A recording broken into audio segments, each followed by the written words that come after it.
जय जयकार होने लगी, वाद्य बजने लगे।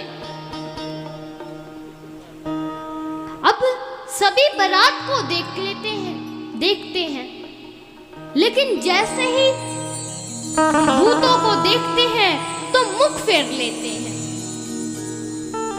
कहते हैं जैसा दूल्हा वैसी बारात, अच्छी साज बना है।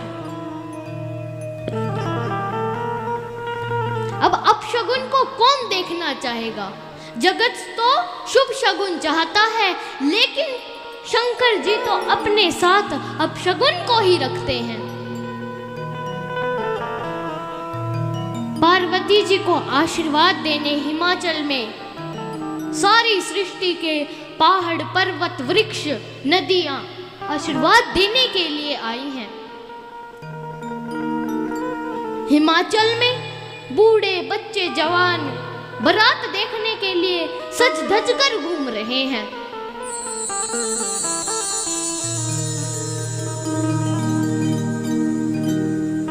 अब पहले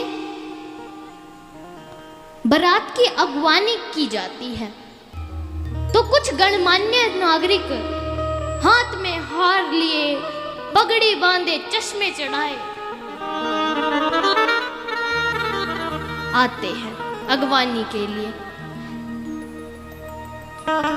सबसे आगे भगवान विष्णु का मार्ग था। अब जैसे ही सभी ने भगवान विष्णु का रूप देखा तो सभी सोचने लगे कि अरे कितना सुंदर दूल्हा है। विष्णु जी को माला पहनाते हैं।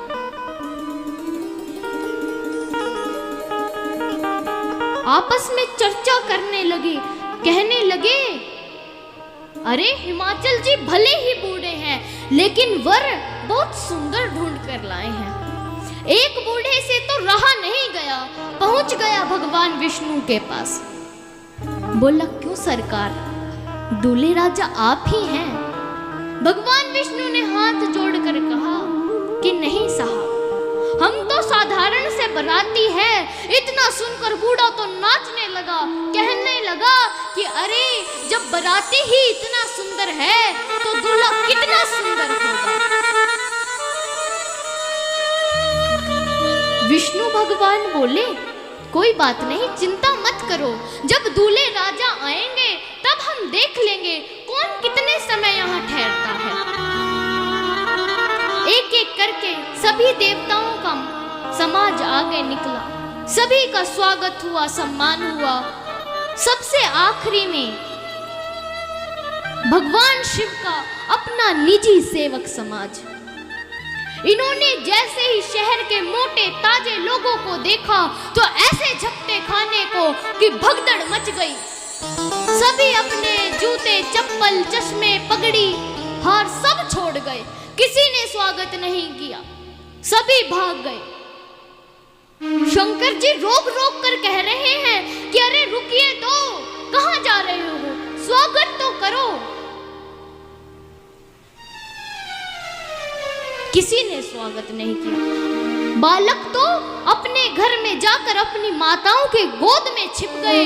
बोले मम्मी मम्मी दरवाजे बंद कर लो, भूत प्रेत आ रहे हैं, खा जाएंगे। माताएं बच्चों को डांटती है, कहती है अरे चुप, ऐसी भाषा मत बोलो, राजा साहब सुनेंगे तो जेल में बंद कर देंगे। बालक कहते हैं कि अरे माता, राजा साहब तो जब किसी को जेल में बंद करेंगे जब कोई उन्हें जीवित मिलेगा। किसी ने स्वागत नहीं किया। अब इन भूत प्रेतों ने स्वयं ही अपना स्वागत कर लिया।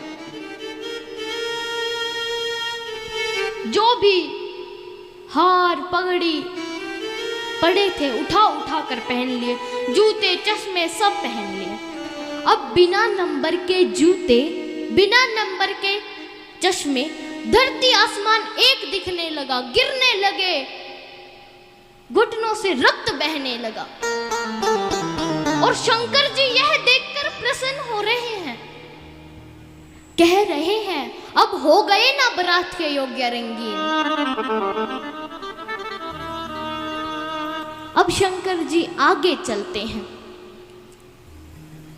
सभी सखियों के सहित मैना माता द्वार पे खड़ी थी।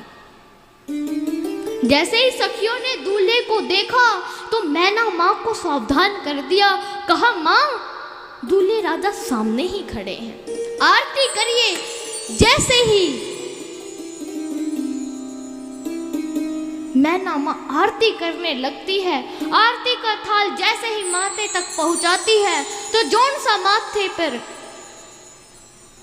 नाग बैठा था उसने इतने जोर का फण मारा कि मैना माँ कहीं, थाल कहीं और सखिया कहीं, सभी डर डर कर भाग गई, गिर गई नीचे।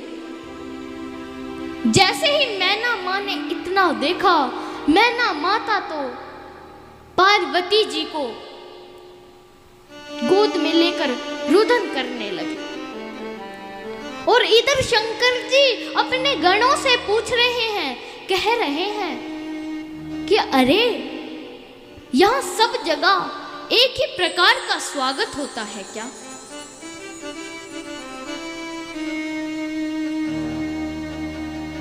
दूल्हे के रूठने का बड़ा भय रहता है। आजकल का दूल्हा जिसमें कोई दम नहीं होता, वह भी इतना अकड़ता है कि बस पूछो मत। माताएं बहनें खुशामद करती रहती हैं, पूछती रहती हैं, भैया चाय पी लो, भैया नाश्ता कर लो, भैया खाना खा लो, लेकिन भैया तो अकड़ में कुछ नहीं खाता। मैना माता तो नारद जी को रह रह कर गाली दे रही है, कह रही है कि अरे, मुझे क्या पता था इस बहोरे के लिए मेरी बेटी से इस नारद ने इतना कठोर तप करवाया। जब मैना मां थक गई तब नारद जी ने पूछा, बोले, देवी, जो ये आपकी गोद में बैठी है ये कौन है? मैना माँ ने कहा कि अरे, मैं जानती हूं कौन है, मेरी बेटी है, और कौन है? मैना तब नारद जी बोले कि नहीं देवी, यह तुम्हारा भ्रम है, ये तो जगदम्बा है, इसने तो तुम्हें मां बनने का अवसर दिया है। यह अथवा तो यह तुम्हारी मां है। जैसे ही सारी कथा नारद जी ने माता को सुनाई तो जो भी शोक फैला था अब वो खुशी में बदल गया। नृत्य करने लगे, नाचने लगे, गाने लगे। जिस घड़ी की सभी को प्रतीक्षा थी वो घड़ी आई। जनक जी, तभी हिमाचल जी ने पार्वती जी का हाथ शंकर जी के हाथ में दिया और कन्या दान कर दी। बोले शंकर भगवान की, बोले पार्वती माता की।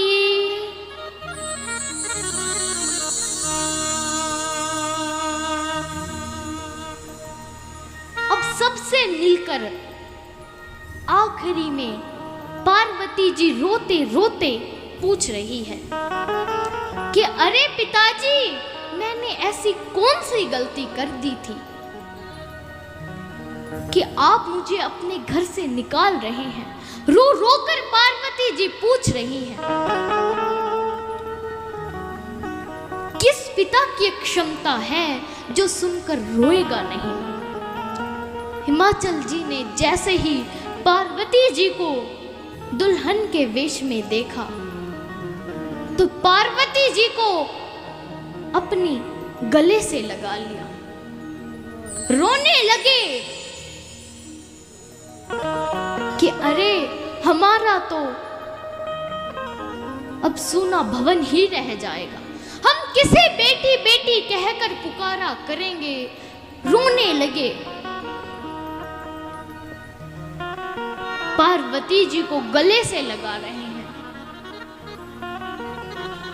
बोल रहे हैं बेटी तो अपने इस बूढ़े पिता को छोड़कर कहां जा रही है? अब हम किसे बेटी बेटी कहकर पुकारा करेंगे? बड़े बड़े धैर्यवान लोग भी उस समय धैर्य खो देते हैं जिस समय बेटी की विदाई होती है। अब पार्वती माता हिमाचल जी को समझाती है, कहती है पिताजी आप धैर्य धारण करें, धैर्य धारण करें। लेकिन आज हिमाचल जी अपने काबू में नहीं है, रो रहे हैं, बार बार पार्वती जी को गले से लगा रहे हैं।